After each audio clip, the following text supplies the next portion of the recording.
Hey guys, in the pinned comment and in the description is the link to the locals and the Patreon. I do videos uploaded there every day, not podcasts, just behind the scenes videos.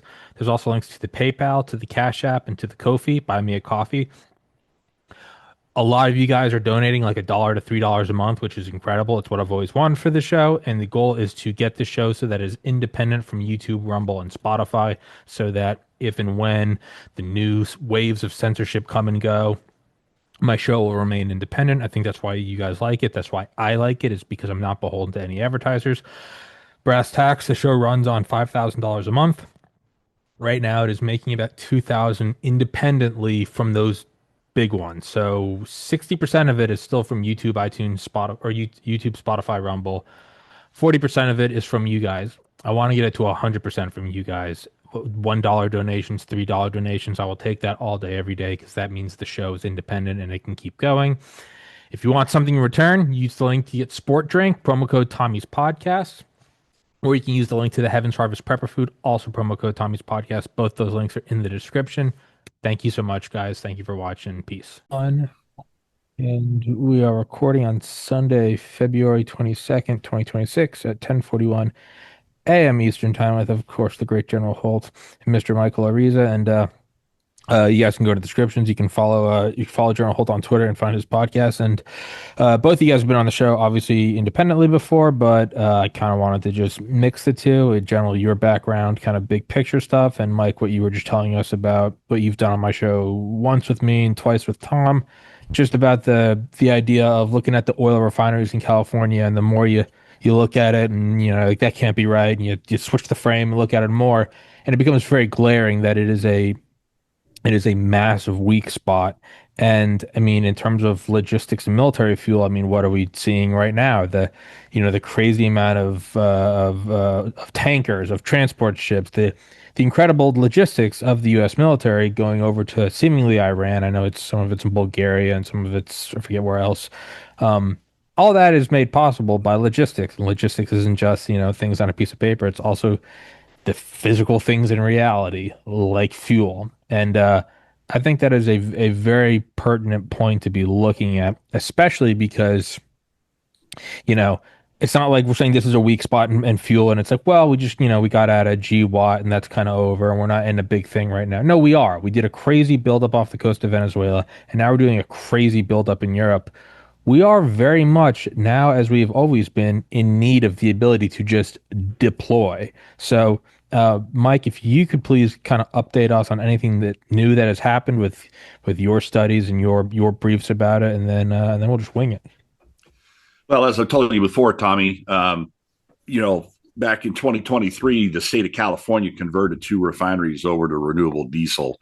They went off crude oil production, so all of their jet fuel, propane, and gasoline went offline. That was about 20% of our fuel. So even back in 2023, we started importing like crazy. And then after, with the egregious regulations and fines that have been imposed on the refineries, and the requirement for the refineries to have extra tank storage and hold up a bunch of their fuel, 4 days after that was signed into law, Phillips 66 of Wilmington notified the state that they're leaving, and they are in fact shut down effective October 17th. Shortly thereafter, Valero refinery in Benicia, the most efficient refinery in the state, also announced that they were shutting down. They had slated for a shutdown in April, but based on the fact that they canceled their crude oil contracts in October, we estimated that they would shut down in January, and they did in fact shut down on January 31st. They are cold, they are down. So right now we are importing gasoline wise, 42 to 44% of our gasoline is being imported from overseas. 35% to 40% of our jet fuel is being imported from overseas. Valero was the primary supplier of jet fuel for Travis Air Force Base, one of the biggest military airlift command bases in the world. And you had mentioned all these theaters occurring right now. So, bases like that are even more critical than ever. So right now, the bases, the military is compromised. All of California, Reno, Vegas, Phoenix, you got Ellis, you got Yuma down in Arizona. all these different bases, the Pacific Fleet, San Diego, Miramar, Lemoore, all these just bases. They're right now they're in serious danger because if anything happens to any of these tankers coming from overseas, then we can very shortly work ourselves into a crippling situation. And the thing is, the thing that people do not understand is, I've heard a few people say that, well, we had shortages in the 70s, we had gas lines in the 70s, and that's true, but that was a different situation. What we had in the 70s was a crude oil embargo. Back then, California had 41 refineries. We're down to 7 now. And the rest of the country had their refineries. Once the crude oil came back, the refineries started cranking up and got our countries and California back off its knees. And we started going again. If we have a shortage from some theater out there in the world, storms holding up tankers, another refinery shuts down of the 7, one of them shuts down, like El Segundo caught on fire a couple of months ago. Any of these things can quickly put California into a fuel shortage across the board: gasoline, jet fuel, diesel. All of these things can occur. And once we get into a shortage situation here, we don't have the refineries to get ourselves out of it.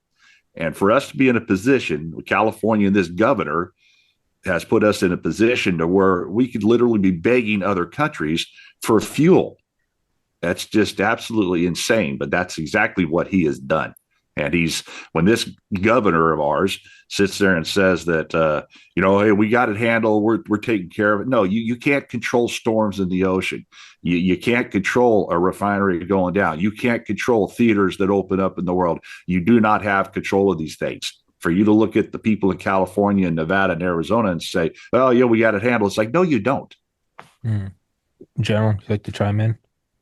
Yeah, so before I hit it at the strategic level, let me put a little context on you. I flew C-17s, my beloved aircraft. I was the 80th pilot in the C-17. Does that sound like I'm bragging? I absolutely am bragging.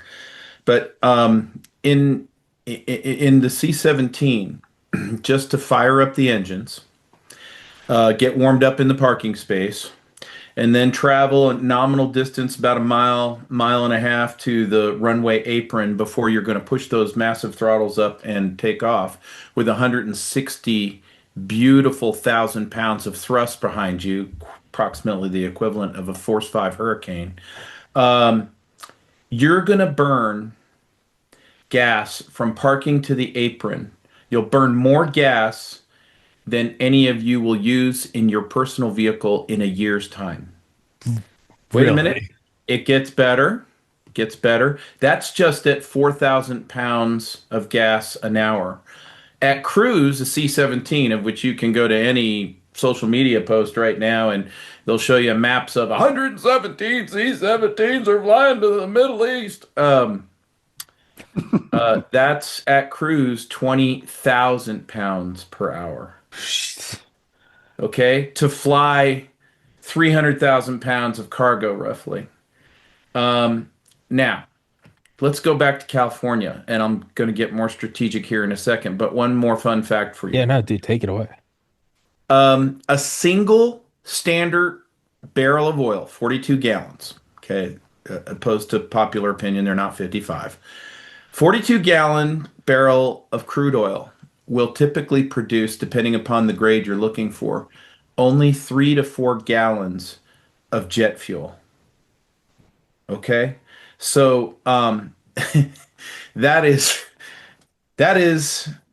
staggering when you think about the fact that we have military operations in Venezuela.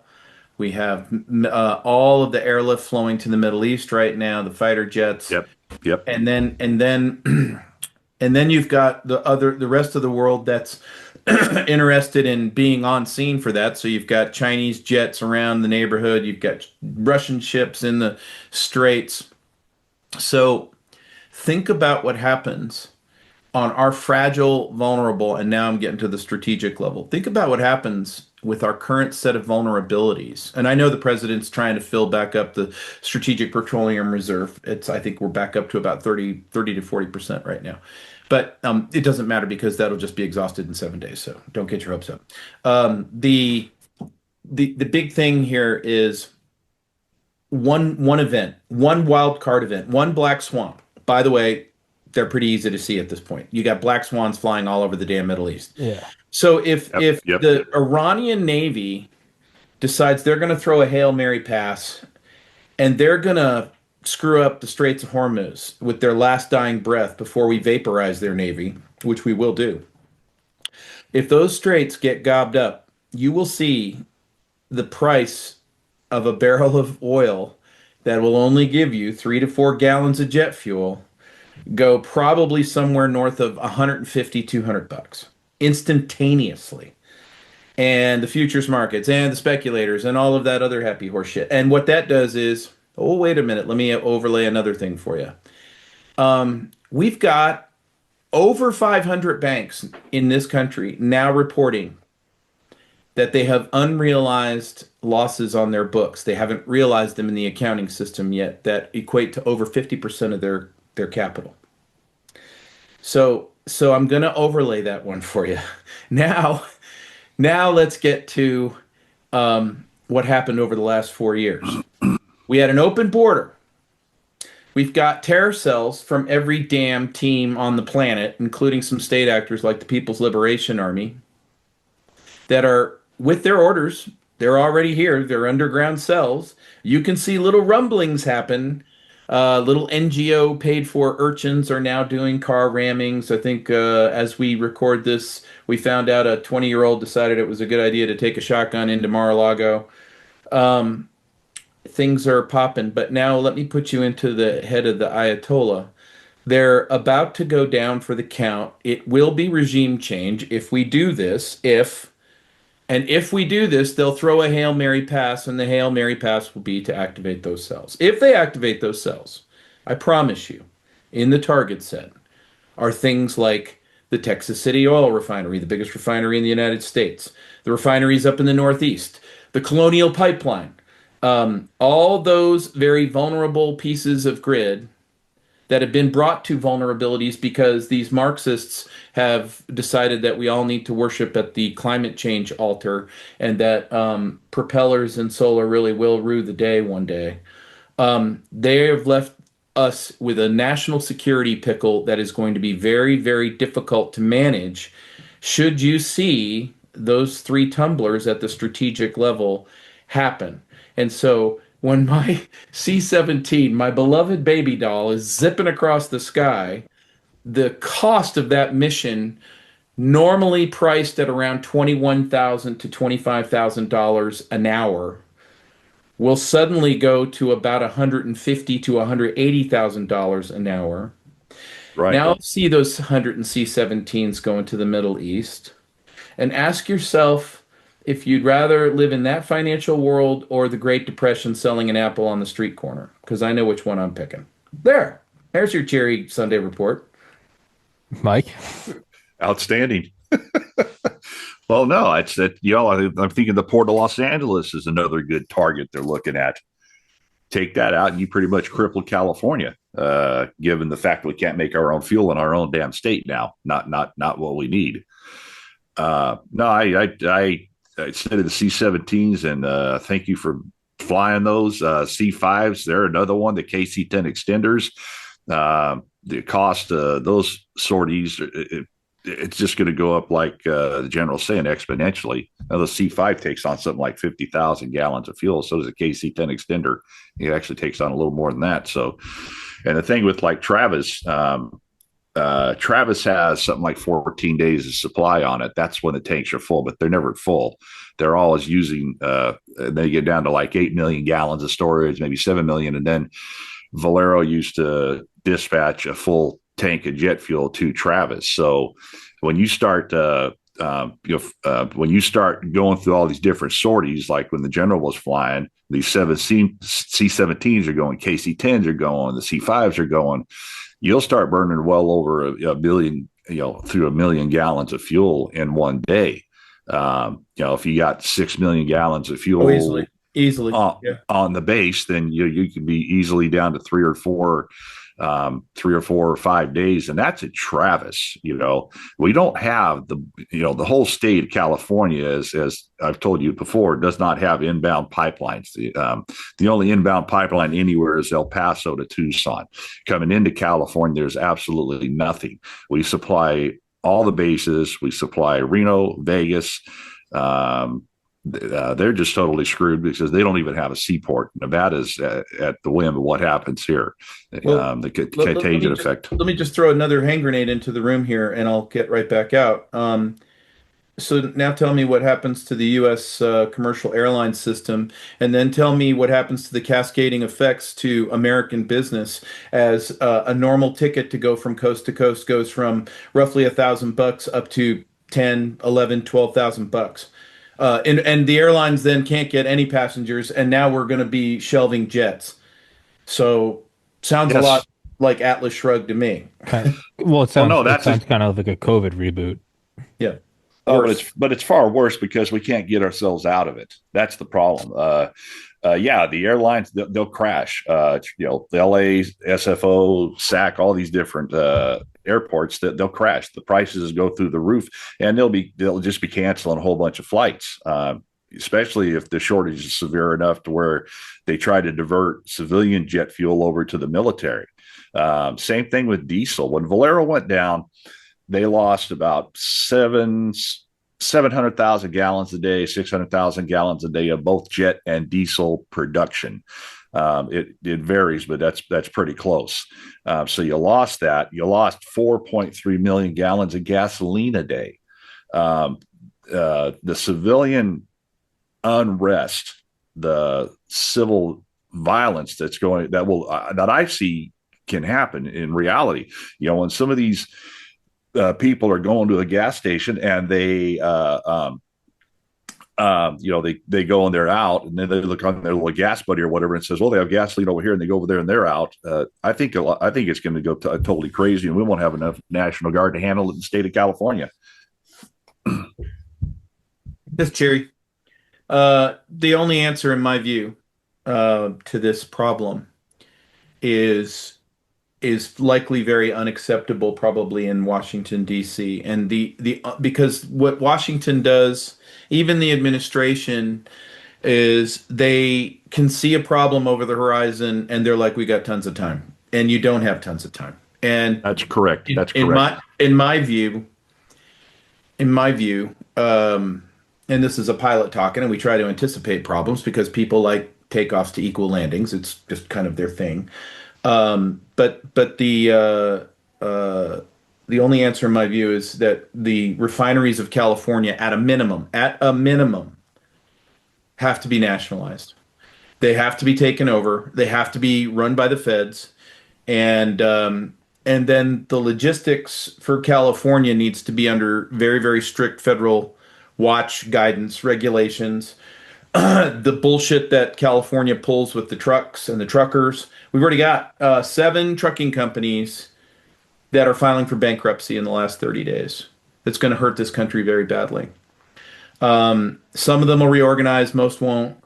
But I guess, I ran logistics for the European theater for the Defense Department, so I know a thing or two about this. And what I'll say is, you want to talk war? You can win a war on logistics.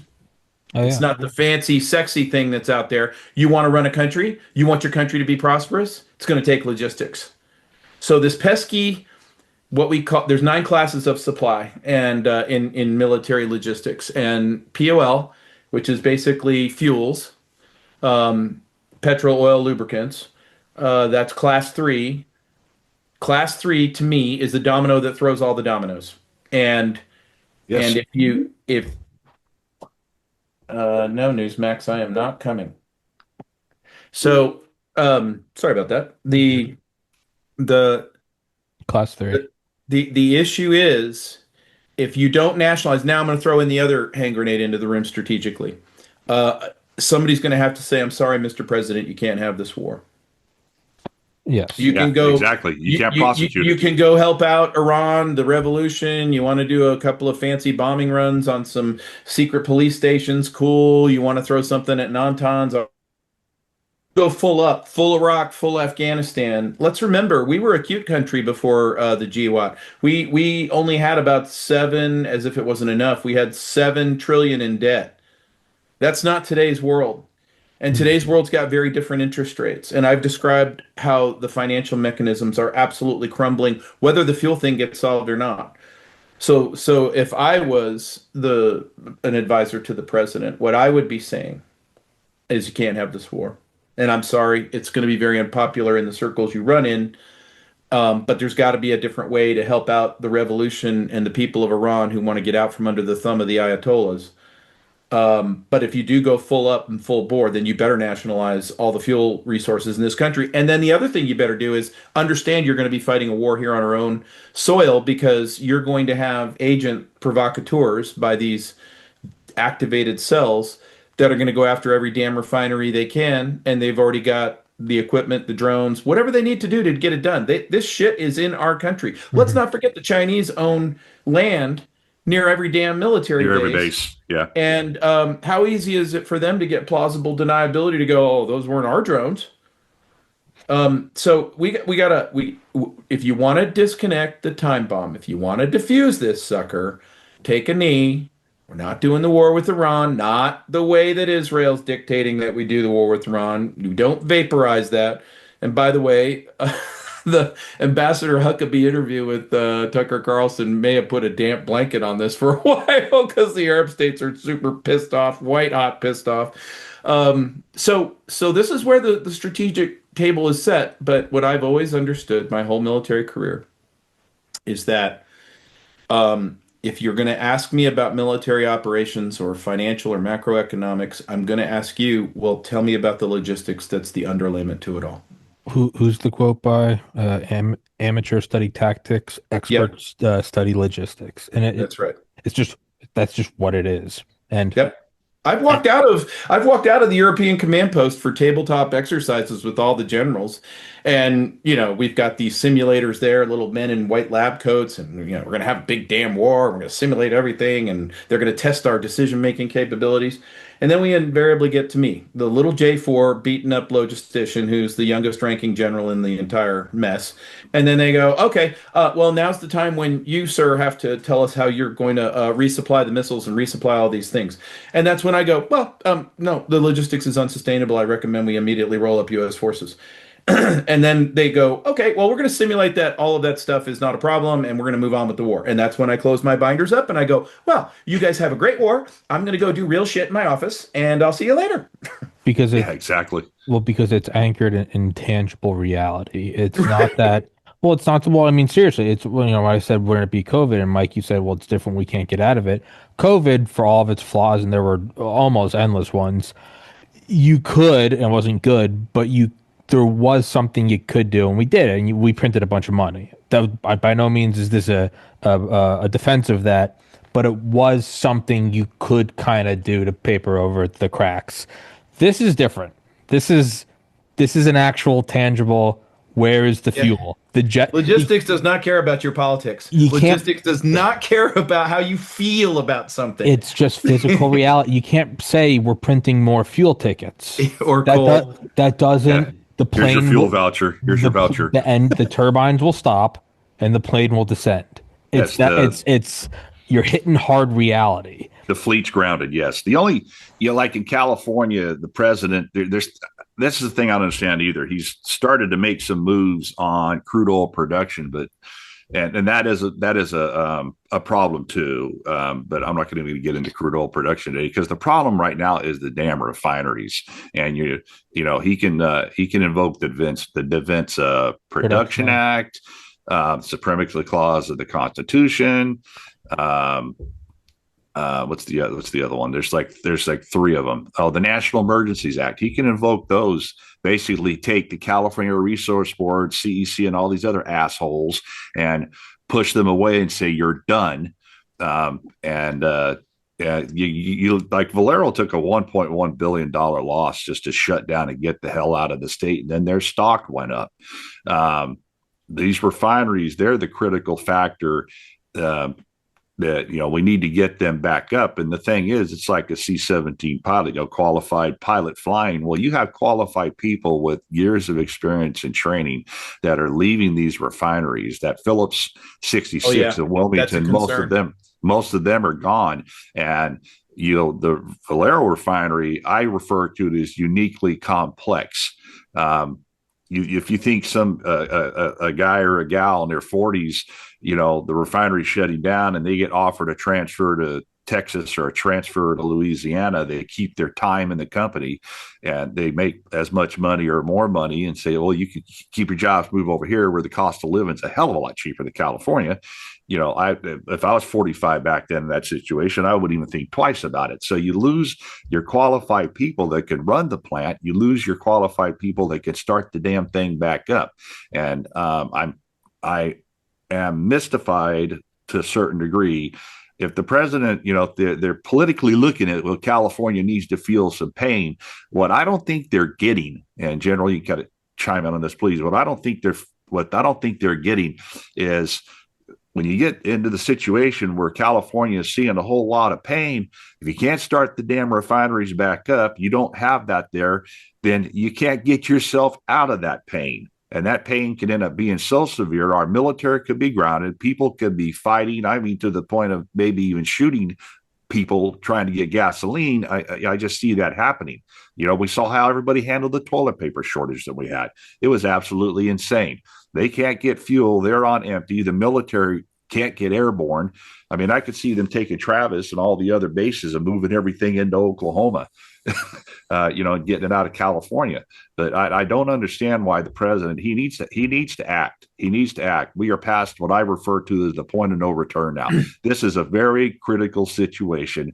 And we are, like the general's saying, not going to be able to prosecute a damn war anywhere. So let's work that back just a bit. And this is why the timing is so critical. I want to get to the Constitution, which is, you've got the Supremacy Clause. And this is part of what the Supremacy Clause is designed for. You cannot allow a state with a Marxist governor who wants to essentially destroy resources and make them unavailable to the people in that state so he can create the ultimate government dependency. That's his strategy. Those are the answers to the test questions, by the way. But the big deal is, with the Supremacy Clause, you cannot have a state threaten the security of the rest of the states. So you can have Gavin Newsom assume that he is the emperor of California and that California truly owns those refineries and can do whatever the hell they want with them. And again, we see this across the nation at the local and state levels. Increasingly, local and state governments are getting much more draconian about what you can and cannot do with your property. And so they'll cover you up with permits. Hell, even on a little piece of land that you could own someplace, you can have them come in and paste you with water rights issues, double taxes, steal your stuff. You look at the Palisades, General. Yeah, no, exactly. A classic example. And so Here we are at something that doesn't just threaten California's welfare and security, but it threatens the entire United States. And so my concern is that somebody who should be integrating these positions at the principals meeting, there's the thing called the PCs, the Principals Committee, which is essentially the cabinet's deputies in DC at the National Security Council level. This should be what they're all supposed to be presenting on. And I'm not entirely convinced that they are at all. I think that what we have right now is we're about to get a major ass lesson in cascading effects or second and third order effects in the law of unintended circumstances, consequences, because the shitheads in the swamp can't get their act together. And I don't just mean the executive branch. I'm talking the Congress. To me, we're going to get to the bad place, and it's going to happen in the next 90 to 120 days if action's not taken on California and securing doubling down on security for our other refineries. You've got that little marathon operation up there just on the other side of the border of Ashland, Kentucky. You've got the Texas City one down in Texas City at the southern part of Houston, and all the refineries that go up into Houston. Uh, that stuff needs military security right now, right now. And we've And got the to ones, stop playing games yes, with our grid. you got to quit playing games. I agree with you 1,000%, General. Even now we're starting to send fuel from the Gulf Coast to the Bahamas, and then it's being blended for carbob California gasoline, and then it's being shipped through the Panama Canal on a foreign flag tanker. The primary transport of our fuel to California is Chinese Costco tankers and the Russian. I forget the name of their whatever company, but a lot of our fuel's coming in on tankers from countries that we're not exactly friends with. We're at a huge risk. Yes, the nation's at a risk. The entire security of our nation, I agree with you 1,000%, is at risk because of California's draconian policies and behavior. Well, and didn't China send like some giant intelligence ship to help Iran with detecting our stealth aircraft? So it's not even like this is a hypothetical that maybe China won't like us during this war. It seems like they're providing active war material and or intelligence to Iran right now, and I would imagine that they might stop giving us fuel if things get froggy. And then I was gonna ask you guys, and let me preface this by saying this is not a defense of this, but is there a chance Trump is gonna want his cake and eat it too? You start the war and then say, well, now we have to nationalize. Well, that's my point on that. You I know, wish he would just nationalize, but it seems like that might well, be something Trump will do. he needs to invoke those acts. The problem is we once we get into, like I was saying, once we get into a shortage situation, it's going to be harder than hell to get out of it. I mean, what do we do? Beg other countries for fuel, and they're maxed out. The refineries don't run at 50%. They're running full bore, Well, 95% all the time. So the problem is we will be in a situation where we absolutely won't be able to pull out of it. It will go from moderate to severe. It will drastically affect the military, all the Air Force bases, all the naval bases, and it cascades into Nevada, cascades into Arizona, and like the general's saying, then when you got the whole defense of the West Coast is compromised, then the whole country's compromised. well, So let me make it worse. Um, so I'm going to go back to the 9 classes of supply because I am a logistics nerd. But there's a reason that class one, meaning number one, the top priority, is food, rations, and water. So if I take away your fuel and I eliminate your train's abilities to cover ground in your nation. I already told you about the beleaguered truck industry right now. This sends them right off into the long night. Now, let's go ahead and remove the transportation system of the United States. I want you to think for a second in all the major cities with millions of people, what happens when they can't get their damn food? chaos, Because absolute chaos. these people don't live in a place where there's a garden and there's a little window garden and I've got some sustainable beanie weenies. I remember a business partner of mine. He's a 75-year-old, very fit man, great man, smart as a whip. I mean, giant brain. Founded two of America's biggest companies, and he's in Chicago in one of the fancy high rises. And when COVID popped off and started getting nuts with Antifa burning shit down, I asked him, I said, hey, let me ask you something. How much food right now do you have on hand? And he said, about 3 hours.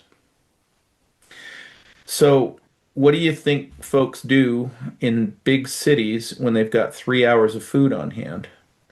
In other words, it's not just the fuel and you can't go drive your car. That's what people think about.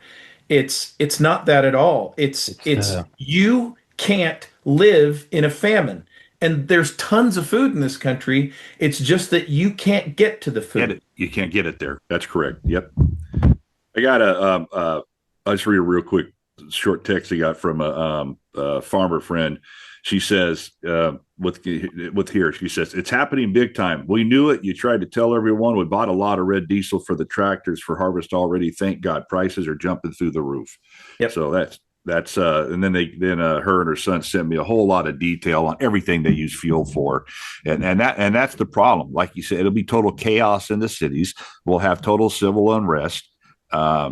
I mean, like we've never seen before. It's, when I went down on my first meeting was when I saw Stan at Sacramento. He asked me, "Why are you doing this?" And this is before I know everything I have learned working with him and Professor Bichet. I told Stan right then, from what I saw, a lot of what you're talking about right there, General, is I looked at Stan and said, "I see the greatest economic collapse happening of any state in the history of this country going into the summer of 2026. And right now, prices, just prices themselves. In the last 3 weeks, they've gone up 40 cents a gallon. And when I left the farm and came back the next day, the two gas stations that I passed by jumped 30 cents a gallon. So 70, 80 cents a gallon already in just a matter of 3 or 4 weeks. So it's happening right now, right before our eyes. And it'll be all states, not just California. It'll yes, be sir. So we have a conundrum, and the conundrum is here at home. And meanwhile, we're in these dalliances overseas, and that's got to stop. Great, Venezuela. Okay, we've got access to oil there. That again, go ahead and put 1 million barrels of oil into the country. Who the hell's going to refine it?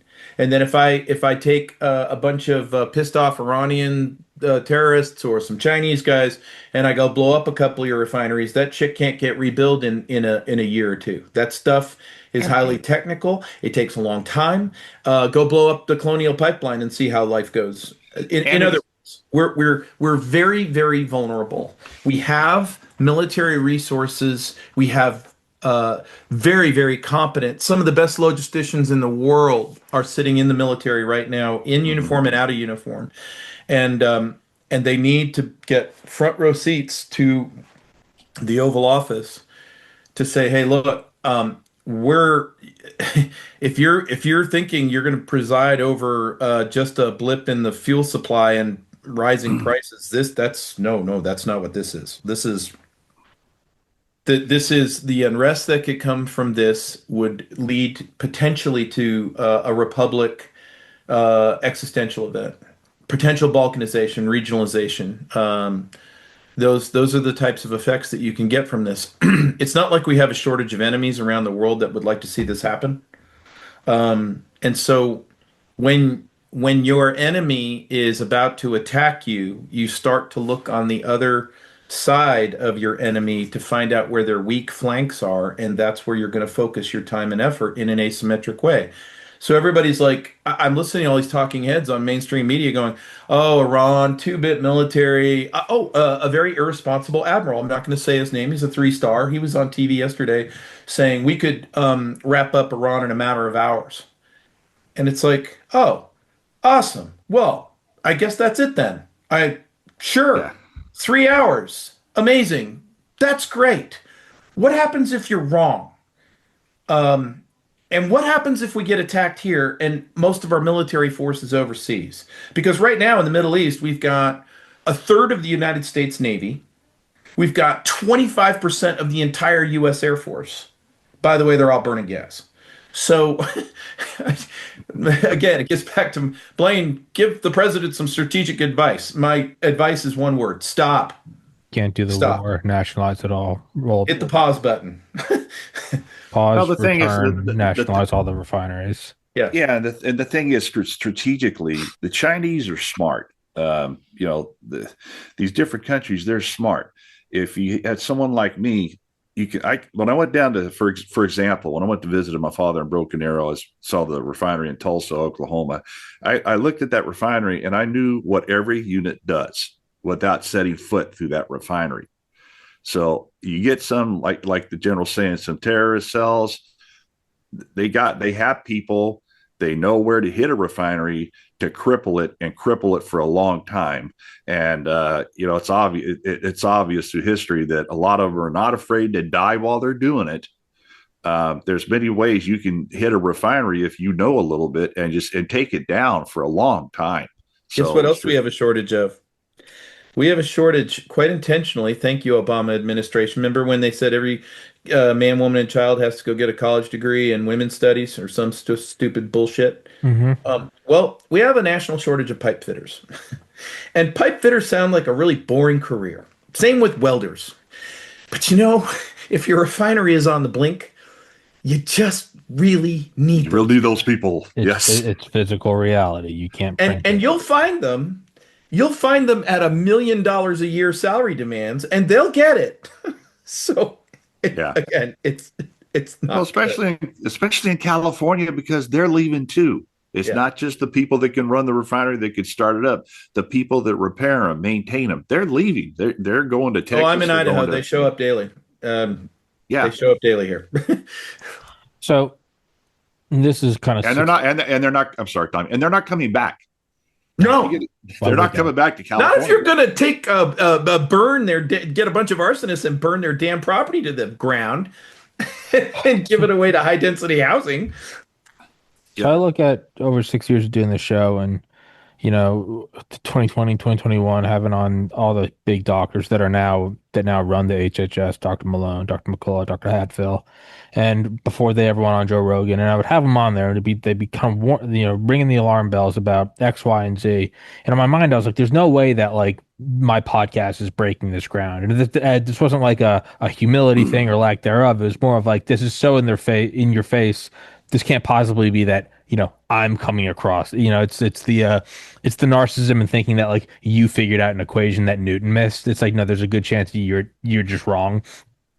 But a lot of those things ended up being on my show first, and that's horrifying to me because I don't want that to be the case. I'm very proud of my show. This shouldn't be the nexus where this shit happens.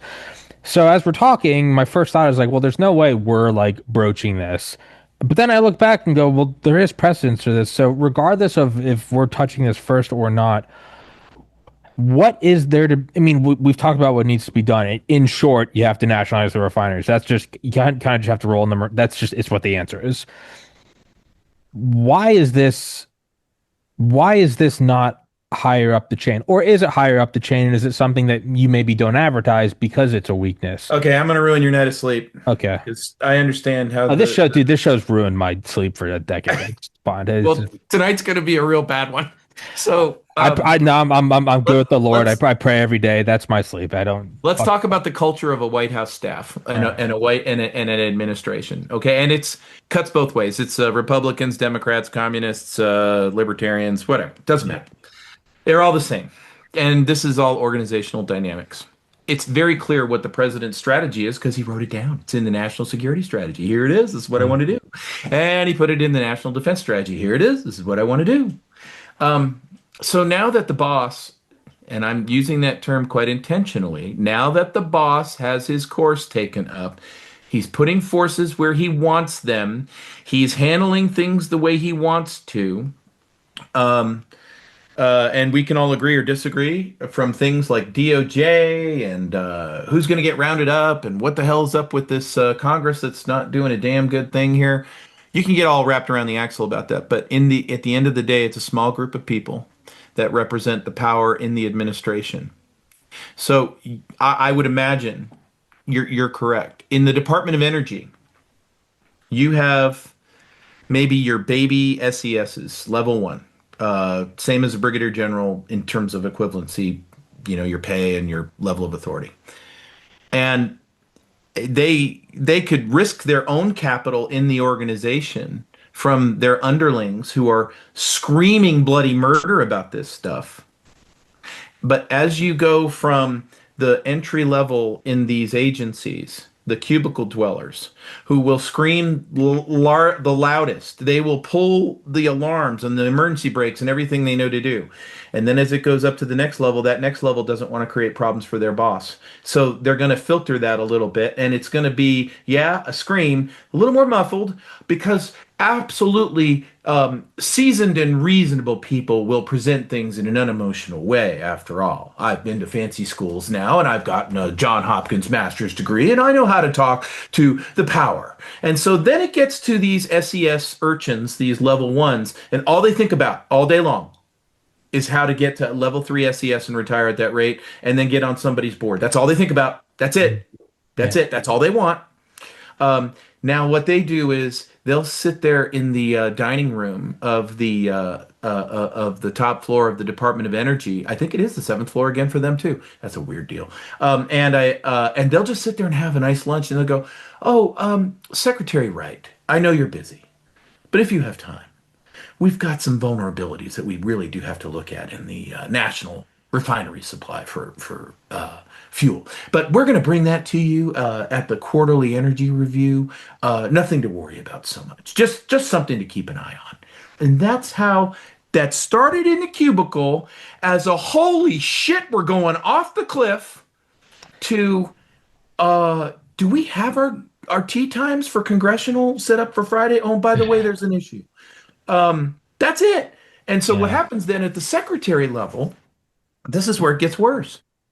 I can't bother the boss with this. He's committed. He's got big things he's working on. I can't bother the boss with this. And so this is how it gets. If there's going to be rectified, and this is one advantage to President Trump, you don't know when he's going to do it, but he does reach in and sample the air. Not all presidents do that. Obama certainly did not do that. They stay in their echo chambers and they wait to be fed. This one, unpredictably, will venture out of Mar-a-Lago and go find out what average Joe are thinking. I had no idea. I mean, I got a phone call from Newsmax. They had called me one afternoon. "Hey, did you see the president retruthed your social media of your interview on our station?" I was like, "No, I had no idea." And the president just wrote, "Listen to the general." And I was like, so you never know. You never know when he's going to step out and go, "What's on your mind?"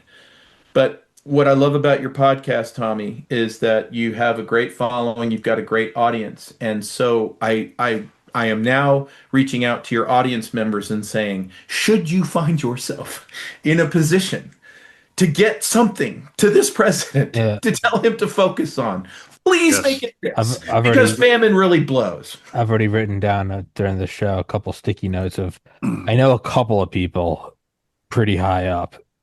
I mean, I'm just gonna pass it along and be like, Oh, that whole thing's the chain of command filtering system. And yes, Trump will step out and I like the way he said that, General, sample the air and say, "Hey, what the hell's really going on?" It's like when he put Kane in charge of the it's like, That's right. no, raising Yeah. Kane, really?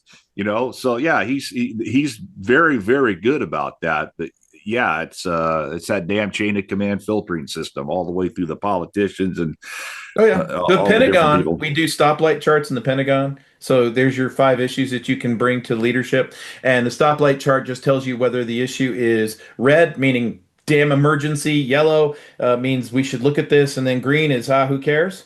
And at the beginning of the day, at the baseline, the majors, they'll put red all over that damn thing. We got a problem here, problem here, problem here, problem here. Then it Right. gets to the mid level. Oh, they're turning yellow. By the time it actually hits a principal, you've got maybe 2 bullets. They're both green. Nothing to see here. I have 6 possible people in the administration. I've made a note of. I'll pass it along to them. Well, I'm hoping for domestically, something this is because I don't ever abuse those What did contacts. Alexander the Great say? My logisticians are a humorless lot. yes, yeah. Domestically, this is the biggest problem, the biggest danger, the biggest situation we have. I mean, I worked through it with the professor and Stan. Listen, you General Tommy. This is the biggest problem we have in this country right now. It's the most dangerous situation this country may have ever been in right now. It has the potential to be a total disaster. You know who we should, next time the 3 of us get together, we should add, I know you know him, Mike, Sal Mercogliano. He's got the very popular YouTube channel, What the Heck is Up with Shipping? What's his last name? Mercogliano. I'll get you his Yeah, contact I'm info. making a note of it. I'll text you But after. but Mercogliano, if you go on his YouTube channel, he's sounding the gong every day about that if this all comes to a halt, you all We're have a major problem. we're Yeah, screwed. Well, I mean, it's yeah, a major problem and unprecedented in the history of this country.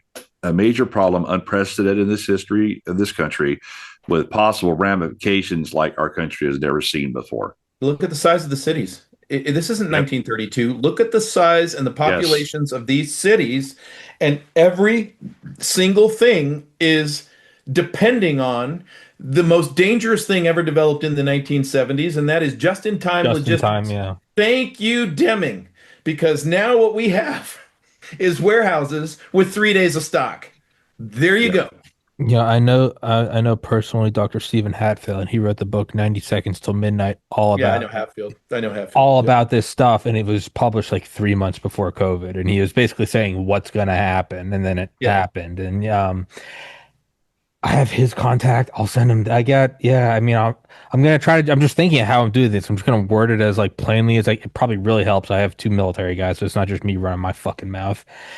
I would explain at UConn when war plans looked like they were just built on unicorns and rainbows. And, often the comment to me from very senior officers was, well, you're just a buzzkill. It's like, well, Well, I don't. Yeah, fucking. I don't. It's.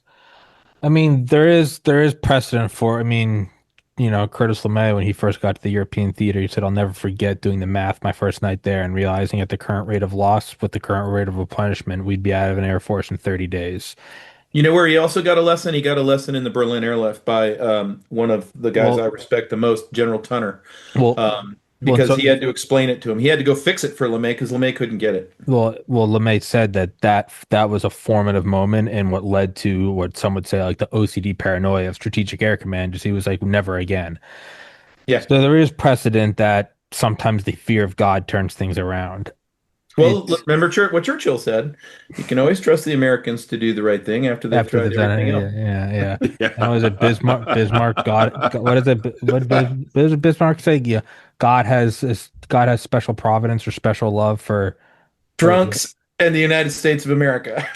Yeah, drunks in the United. I think there was a third. It was like yeah, like drunks, anarchists in the United States of America, where he's like something happened. So yeah, that's not good. But there's no. I mean, the only thing I could possibly think of is they are aware of it and they're gonna commit to Iran and then say, now we have no choice, which sucks. I'm not defending that, but it seems like that's something they would do.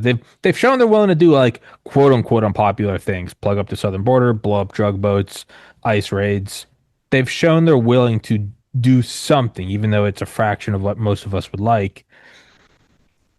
It's not probable, but it's not a different administration where you go, that's never going to happen. It's not if you told me today, if you pulled out your phone, so actually right now, National Guard's going into refineries in California, I'd be like, okay, yeah, yeah. I wouldn't be blown away. So I don't know. But the pessimist in me goes, they're going to want their cake and eat it too. And that's less Trump, but he's not immune from it and more of just the national security apparatus is they're going to want both. We're going to invade Iran and we're going to do it in 3 hours and we're also never going to run out of fuel. That kind of seems to be, or they want that to happen so they can say, now we got to get Iran. They just blew up our refineries. Now this isn't Israel's war. Now it's our war. That also seems to be something that we might do. Well, we might, but then get used to paying I'm eighty not thousand defending any of it. dollars, $80,000 for an apple if you can find one. I'm not defending any of Yeah. it. It just is all. I'm just saying this seems like things that they would do. Look, I do think there's other reasons in the nation and in the body politic that the president could invoke a national emergency, like Brent Kavanaugh was talking about on the SCOTUS ruling yesterday. And under that umbrella, if that were done, you could go ahead and take care of some of the energy problems in the country. I just based on an outsider observer's role of what the government's actions are. It does not seem that we see a lot of energy in applied in this direction. Much like we're all pissed off or we're really frustrated with the DOJ and Congress's oversight and all of that. Are you guys going to do anything? I mean, if you're not going to use the government, could we have it back, please? Because it's our government. We would like to have it back if you're not going to do anything with it. Yeah, and California is the Achilles heel right now. California is absolutely the Achilles heel. Yeah, no, that's exactly right. What did Kavanaugh say yesterday? He said in the dissenting opinion about the tariffs, he said, of course, none of this court's decisions apply if the president does declare a national emergency. Well, this kind of seems more and more like we're heading there. Well, it seems like it's all teeing up for Trump to go, look, I have to declare a national emergency. And again, none of this is necessarily in me advocating it. I mean, I am advocating that he does that. I wish he would just have the balls to do it as opposed he has to hear, Tommy. He needs to hear. He desperately needs to hear because we can't get the damn refineries up. We're in the situation now. I've said this a few times. We can't pull ourselves out of it. You got to get the national declarations so that you get the CARB. You basically take the federal EPA, put it in charge of California. Then you talk to Valero and say, okay, what do I need? What do I need to do? What do we need to do? How can we help you get back up online? These other entities are no longer going to be affecting you and your business. We need to get those back up. There will be a point, and we're quickly there where we're not going to be able to get them back up. And we're going to be totally beholden to all these other countries, some not necessarily our friends, to keep us supplied, to keep us with diesel for our food, for our farms, for our emergency equipment, our fire equipment, the jet fuel, like we said, for our Air Force and our Navy. We're there. California is there, and it is the Achilles heel that could affect the entire country. I think Trump has the balls to do it. I just wish he had the balls to do it now. It seems like, from whatever little I do know about him, it seems we're like just out of time. Tommy, the midterms are right around the corner. If they're not going to round up people in the great accountability thing, if they're not going to take stock of where United States logistics are at and how vulnerable we are, then in the midterms, you're just going to get what you're going to get. Yeah. But if this is not addressed, my prediction is we've got a full up problem that none of us will really be worried about election day by September. We'll be worried about many other things. Yeah, I was going to say it seems like those issues are far beyond who has the House, and it's more of what quadrant of the United States are you in? So I agree 1,000% with the general. We're by September, we could very well be crippled in a way this country has never seen a state crippled before. Yeah. Well, on that cheery note, we'll bring it to a close. Yeah, I mean, I don't know. I'll send it to the people I do know. I mean, if anybody listening, if you guys have any contacts or any ears that it's worth getting it to, as well as G2, Michael, and in general. Yeah, I don't know. It's worth a try, though. I mean, it's always worth a try. You look, if you're an American, you love your country. You just want to know when you wake up in the morning, I did everything I could. Exactly. Yeah.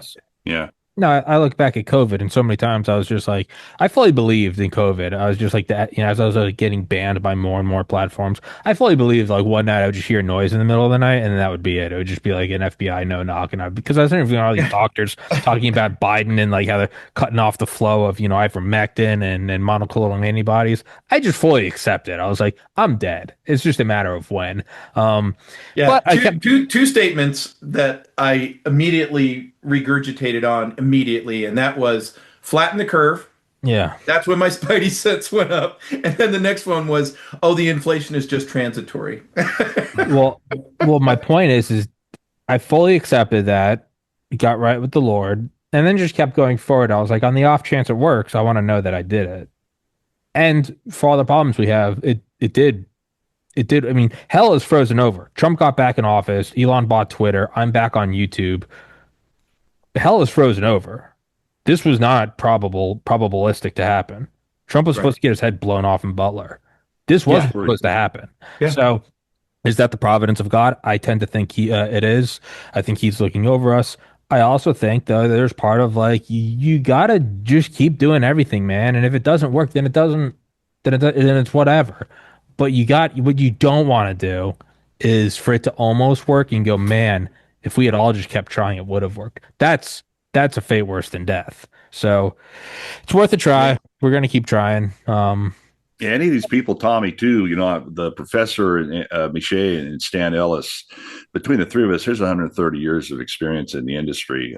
We did generated that gascrisis.org domain, which has our reports. The professor had that published 3 or 4 months ago, the threat to the military. So, if someone wants to contact any of them, they can. But they They're didn't spend any extremely. time in residence at a think tank. They didn't attend the inaugural ball. They No, weren't. they missed all that, They didn't General. sit at a desk at a private equity firm. Well, No, then they how the missed hell are all they going to that. talk to power? Yeah. They don't have a key card to the Rand Corp. Yeah.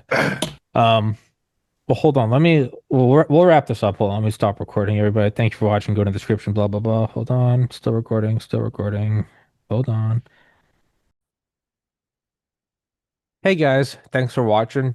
Three quick organizations that I try to help through the podcast. I don't take any money from, and I wouldn't if they offered. First and foremost is ARC, the Association for the Recovery of Children. That's led by Basil Baz. It's been around since 1993. They physically liberate sex trafficked children. They get about 10 to 12 kids a year. I've got a fundraiser thrown for them before. You can go to the link in the description. You can donate, I think, as little as $1. It's tax deductible. They are truly doing the Lord's work. This isn't an awareness campaign. This isn't wristbands. They physically go in, kick down doors, and liberate children who are raped daily. They're doing the Lord's work. If you can go help them, you can go give $1. You can also take their training programs and do your best to help spot human trafficking in the world around you. It really is, if there's anything that this podcast accomplishes on this earth, I think it should be to help them. The second group is Invest, like a vest, a bulletproof vest, led by Mike Letts. 25% of police precincts in the United States cannot afford to give their, and this is true, cannot afford to give their officers cars, weapons, nor vests. They cannot do that. And you can donate as little as $1. They have donated over, I believe, 70,000 bulletproof vests in 30 years. Actually, Invest and ARC were both founded in 1983. Fun fact. And Invest is also doing something that is dovetailing actually with ARC. I put them in touch. BAR, Broken Arrow Ranch, which is to make sure that the kids who are rescued don't fall right back into the trafficked system. So ARC, you can go in there and you can help them, and Invest, you can also go in there and help them. And lastly is the Church of the Barbarian Spirit. That's my buddy Clay Martin, Special Forces.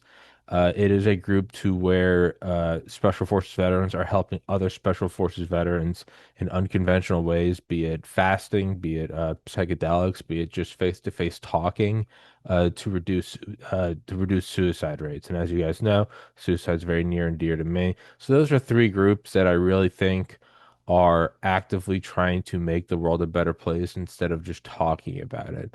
If you guys could just go check them out, go share their links, go do whatever you can. If you can donate, go donate. If not, that's cool too. But, long after I'm dead and long after you guys are gone, I want the lasting impact of this podcast to be something that's genuinely helped the world. So if you guys can go check those out, that would be insanely appreciated. Thank you so much.